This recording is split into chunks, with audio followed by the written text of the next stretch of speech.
pulled out, uprooted by Indigenous people so quickly.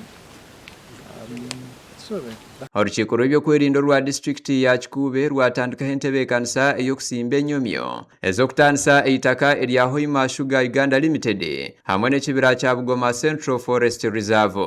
Entebeekanisa egi yaigurwaho Godwin Angaria, entumwa ya pulezidenti y'omu disitulikiti ya Kikuube. Omurimo ogu gwakora abakugu abasaveya okuruga mu minisitule ey'ebyamataka okwombeka n'okutebeekanisiza endembo.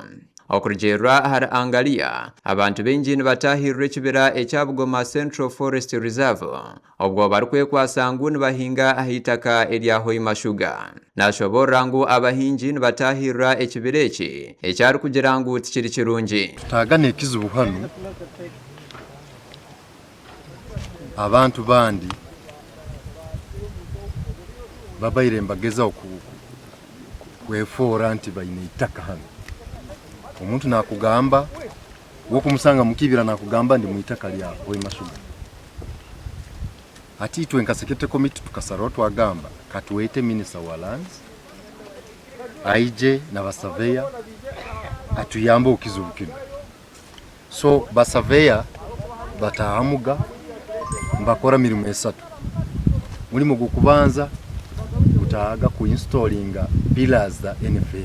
Angaria yashoborra ngu kuba arahendere okusimba ennyomyo nikija kubahwera okurinda ogundi mwanya ogusigaire ogw'ekibira. Kugaba manpower tugenda kwagira ba Minister of Environment NFA tugenda giha manpower balinde ekibira because ati surveyor ako leading exercise na kuruga Minister of Lands atabi agambira tubyarana kira kumanyisa kunu hona kino kiri kibira kino kiri atu tukusangayo noli mukibira ogumusa aguni gumana kutwakirira ekibira eki twazoora ngu harimu emwe omu misiri ey'ebicoori n'ebihimba ebireherize kubyarwa ebiro bikyenyuma. RDC yahabura abahingi ngu aho naho bamuke omwanya ogu ogw'ekibira. Baitu babaire mbakolera mu itaka lya Hoima Sugar abo tujja kuba na engagement hamwe na director wa Hoima Sugar tubaze nabo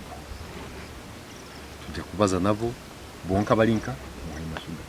Then nabanu bali mukibira tujja kufuna uwire tubaze nabo but kilikibira tusemere kurugamu ago nigoma namo bai tujja tutukwenda kozesa illegal injection kubabinga forcefully tujja kuikara nabo tubaze nabo. We manager wa Hoima Sugar Farm Radhakrishnan Ramashame yatangirira entebeekanisa egi. And we are here to open the boundaries between Hoima Sugar and also Bugoma Forest.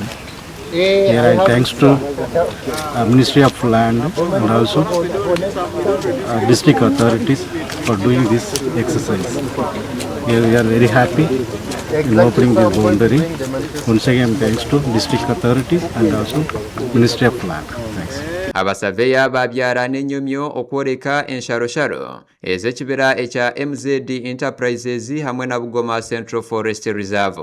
Ekiragiro eky'okubyara ennyomyo ezi kikaruga owa minisita w'ebyamataka okwombeka n'okutebeekanisiza endembo Judith Nabakoba Enshumi Kyehweire. Gasha kwa Gad Asaba ahabwa Tayari West.